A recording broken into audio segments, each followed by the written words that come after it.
Bakın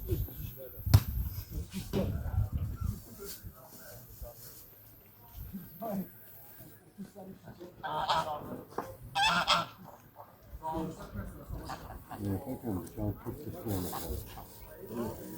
Böyle kötüler olur.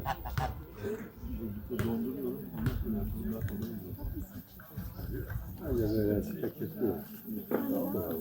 Öyle kötü. Bununkine domatesciler.